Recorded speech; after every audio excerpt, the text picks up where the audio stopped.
आज का पहला पाठ प्रेरित चरित अध्याय 25 पद संख्याएं 13 से 21।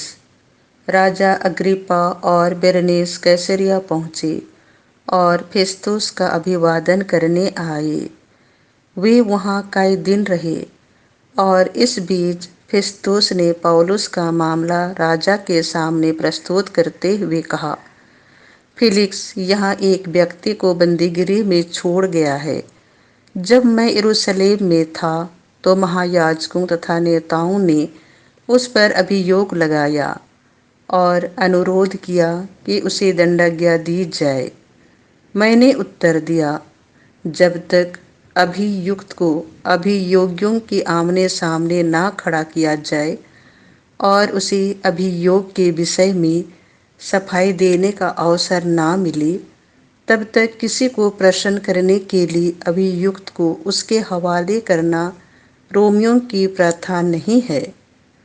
किंतु जिन अपराधों का मुझे अनुमान था, उनके विषय में उन्होंने उस पर कोई अभियोग नहीं लगाया। उन्हें केवल अपने धर्म से संबंधित कुछ बातों में उससे मतभेद था और ईसा नामक व्यक्ति के विषय में जो मर चुका है। किंतु पौलुस जिसके जीवित होने का दावा करता है, मैं यह वाद विवाद सुनकर असमंजस में पड़ गया। इसीलिए मैंने पौलुस से पूछा कि क्या तुम यरूशलेम जाने को तैयार हो, जिससे वहाँ इन बातों के विषय में तुम्हारा न्याय किया जाए। किंतु पौलुस ने आवेदन किया कि सम्राट का फैसला हो जाने तक उसे बंदीगिरी में रहने दिया जाए। इसीलिए मैंने आदेश दिया कि जब तक मैं उसे कैसर के पास ना भेजूं, तब तक बंदीगिरी में रहे। यह प्रभु की वाणी है। संत योहन के अनुसार पवित्र सुसमाचार अध्याय 21 पद संख्याएं 15 से 19। जलपान के बाद ईसा ने सिमोन पेतरुस से कहा, सिमोन योहन के पुत्र, क्या इनकी अपेक्षा तुम मुझे अधिक प्यार करते हो? उसने उन्हें उत्तर दिया, जी हाँ प्रभु, आप जानते हैं कि मैं आपको प्यार करता हूँ। उन्होंने पेतरुस से कहा, मेरे मेमनों को चराओ। ईसा ने दूसरी बार उससे कहा, सिमोन योहन के पुत्र, क्या तुम मुझे प्यार करते हो?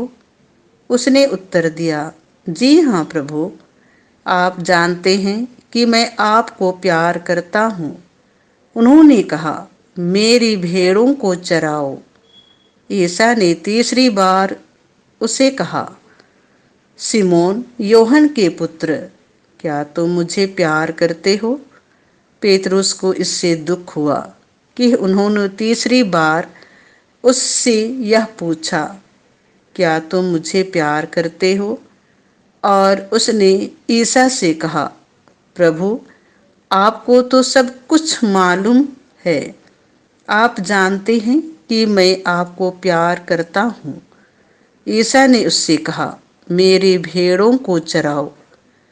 मैं तुमसे यह कहता हूँ, जवानी में तुम स्वयं अपनी कमर कसकर जहाँ चाहते थे वहाँ घूमते फिरते थे, लेकिन बुढ़ापे में तुम अपने हाथ फैलाओगे और दूसरा व्यक्ति तुम्हारी कमर कसकर तुम्हें वहाँ ले जाएगा जहाँ तुम जाना नहीं चाहते।